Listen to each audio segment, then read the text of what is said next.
We are in a sub battle here with our Ravens channel at Chat Sports, and I would like to put them deep in the dirt. So if you hate the Ravens and you want a free Cleveland Browns YouTube channel, it's a win-win right now if you make that gray sub button red.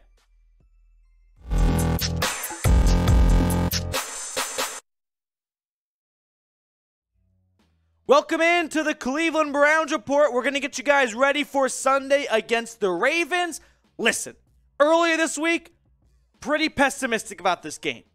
As we get closer to Sunday, I will wake up Sunday morning going, I don't see a way the Browns lose this game. That's just the way it operates every Sunday in my brain. So I'm going to go through some keys to victory, all that cliche drama and stuff, but I always add my own fun twists and whatnot to it. But I want to start the show off by getting to the latest injury report. So today's show, by the way, being filmed during our live show, which airs every Thursday at 4 Eastern. So we don't know definitively anything just yet, but some big names to watch for on the injury report. Wyatt Teller is doubtful to play. Joe Woods said that Clowney and Deion Jones are two guys to watch for, as they might be activated, or Jones might be activated come Sunday. Clowney, we saw him play 2 weeks ago, clearly was far from 100%. They shut him down for the Patriots game.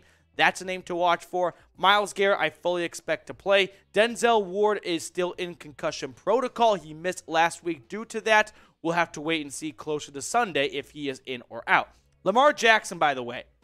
The thing with Lamar is anytime you see a quarterback on the injury report, you just assume, well, come Sunday, they'll play anyway. That hasn't always been the case for Lamar, especially the last year or so.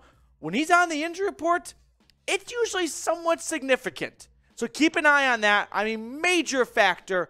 The Browns barely beat Tyler Huntley when Lamar went down last year in Cleveland after the bye. Remember, he exited very early on in the game. He only played, I think he only threw like 4 passes or something like that. JK Dobbins, he shut it down in the second half last week against the Giants. That knee injury kind of flared up on him from last year. Monitor that. Bateman, Mark Andrews, 2 big offensive weapons on their injury report, along with Devin Duvernay. Keep an eye on that as well. And then Calais, Campbell, one of the veteran leaders on the defensive side. Both teams dealing with injuries. The Ravens, no doubt, have it worst here. All right. I want to get to some ideas. No, I want to get to some possibilities. So, Alex Van Pelt saying that Froholt will be ready to start at right guard if Wyatt Teller is ruled out, which I'm expecting that to be the case. So, prepare to see the Danish King at right guard come Sunday. All right. Then, Mary Kay, kind of like what I said about earlier on Jadeveon, Clowney, and Deion Jones. Clowney, ankle, elbow, knee. He's got the full Ben Roethlisberger experience. Will likely practice today being Thursday, but it's day-to-day for him. Denzel Ward, concussion, and Deion Jones getting up to speed, facing Ravens on Sunday. We'll have to wait and see closer to kickoff when those guys, or if those guys, will be ready to roll. So now we've got the injury news kind of behind us here. Let's get to some keys to victory. I never do keys to victory like, you got to win the turnover battle. Yeah, no shit, Sherlock. That's true for every game, all right? The starters got to bring it, right? There is clearly very little depth on the defensive side. There is not a lot of faith in Tommy Togiai coming in here and saving the day at defensive tackle. So these 3 guys in particular, I think, really need to bring it this Sunday. Myles Garrett, not because he has been underwhelming. No, that's not why. It's because everyone else has been such a disaster. This defense has been a disaster that Myles Garrett needs to put more onto his plate to make up for everyone else's shortcomings. John Johnson, he's got a big couple games coming up here. He's been a popular name on Twitter this week as he is probably entering the last season with the Browns. Cleveland has the option to hold on to him for next year or likely cut him and save a ton of money. If he wants to stick around by the lake, he's got to have a big game because he has been underwhelming so far, along with Grant Delpit, who, needless to say, definitely needs to bring it. And then I'm going to call out Taven Bryan. The interior defensive line sucks. He is the best of the bunch, and he's still not very good so far. So these 3 guys, 2 of them because they have been disappointing, but all 3 really got to bring it this Sunday. All right, next key to victory here. Let's get Chunt going, right? Nick Chubb and Kareem Hunt. This one, I'm just going to go back to the basics on here. When in doubt, give them the football. They are very, very good. And the Browns, I don't think, have actually done a bad job of force-feeding them the ball. The Browns lead the NFL in rushing, okay? They have done a lot to make sure that the Browns are one of the most run-heavy teams in football, okay? Kareem Hunt, 110 carries, 649 yards. That's the top of the leaderboard, folks. 5.9 yards a carry. It's not like the Browns have not run the football.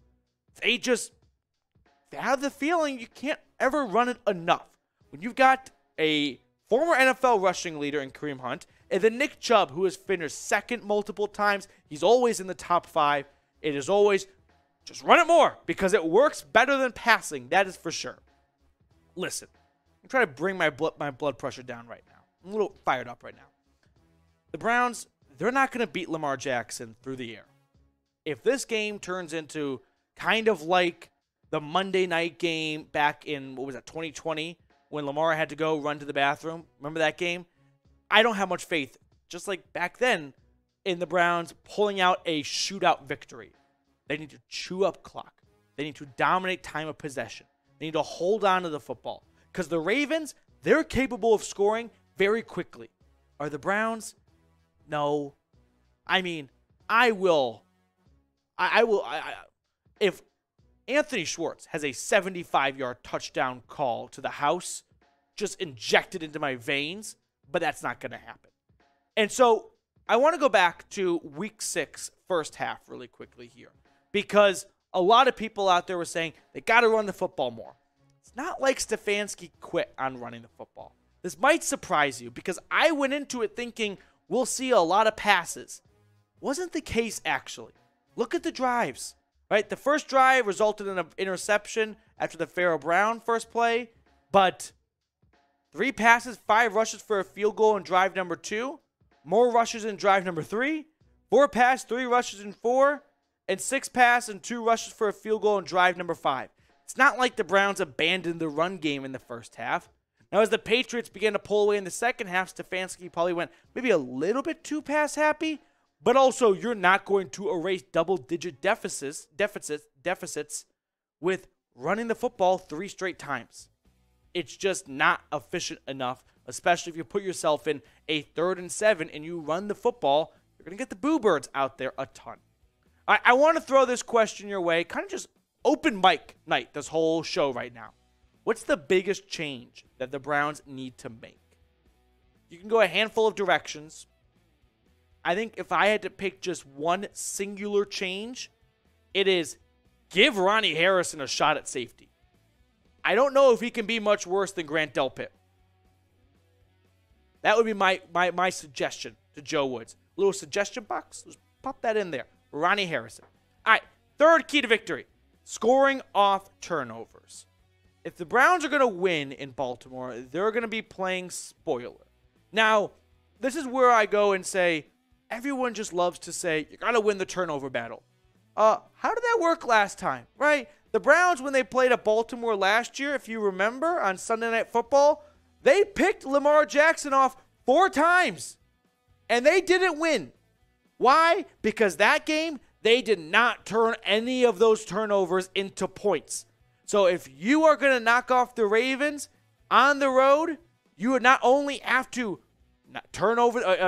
take away from Lamar Jackson and generate some turnovers, you have to materialize it into points. So I did some big math here, crunched the numbers for you guys on my napkin. Points off turnovers this year for the Browns. The Browns have scored 24 points off turnovers in 5 turnovers. So 24 points from 5 turnovers.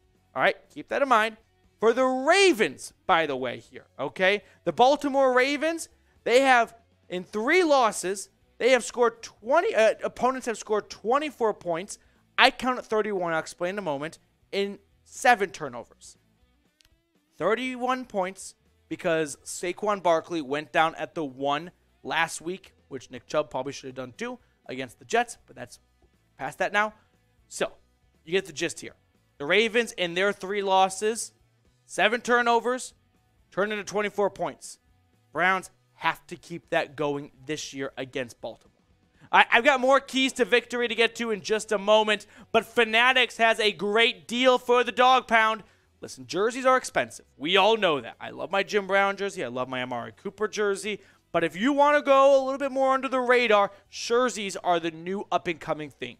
So if you can get a jersey in your back right now, you will be a happy camper in the Mooney lot. Pick your favorite player. Pick whatever number you want if you want to go custom. And make sure you are rocking a Cleveland Browns t-shirt, jersey, a jersey. When you go to chatsports.com/Browns shirt, links in the comments and the description of today's show. My fourth key to victory, generate turnovers. Going off of point number 3, the third prong of winning this game, if you're going to score points off turnovers, you have to at least start by generating turnovers, which the Browns have sucked at this year. They are in the bottom 6 right now of takeaways in the NFL, tied at 27th with the Kansas City Chiefs with 5, ahead of the Packers, the Dolphins, the Lions, the Commanders, and the Raiders. It's okay for Miami and Green Bay to get away with it because they've got pretty good offenses. But have you noticed that the Lions and the Commanders and the Raiders, what do they all have in common? Crappy records. Don't be with them. This defense needs to start generating turnovers. Last year, the problem was it was always out of sync with the offense. The defense had a great day and the offense sucked. The offense had a great day and the defense sucked. Time to get on the same page. Be opportunistic. Take advantage of it, offense. And defense, give them an opportunity to take advantage of it. Myles Garrett, Denzel Ward, this entire defense needs to step up and start making some plays. So with that being said, who needs to step up the most on this defense? Call someone out right now in the comments. I'm going to call out John Johnson, because I think this safety room, he is clearly one of the leaders of this room. And he has good moments. And he has some good quarters. But as a whole, I thought he could be one of the better safeties in the NFL. And he has not shown me that over the course of this season so far. So let me know who you think on this defense needs to step up the most. Fifth and final key to victory, fundamentals. I hate to sound like a basic bitch, but it's very true. They've got to go back to fundamentals because clearly they're not past that right now. So the Browns need to get the basics, like tackling, assignments, and communication right. We're in October. We're planning Halloween costumes, and the Browns are doing tackling drills. What is going on? You do that in minicamp, in OTAs, in August, not in October. You cannot have blown assignments every single week. It is okay to have a busted coverage once in a while. Over the course of 17 games, 4 times 17, 4 quarters a game, that's going to happen. But it happens every week. They cannot continue this way. I hate that I have to say this, but you know what? The biggest key on this defense is just get your fundamentals right. And then we can start throwing exotic different blitz packages in there and zone coverages and start making life difficult for opposing quarterbacks. So with that being said, those are my 5 keys to victory. I invite everyone to join us for our watch party because we have watch parties every single Sunday. It's a blast. We have a great time here. Well, I say great time. We have a good time depending how the game goes. So we had great times 2 times so far. The other 4, not so great. So turn it around. Join our watch party. Browns, Ravens this Sunday. Make sure to hit on that thumbnail when you see it pop up on Sunday. And I'm going to sign off and see you guys later.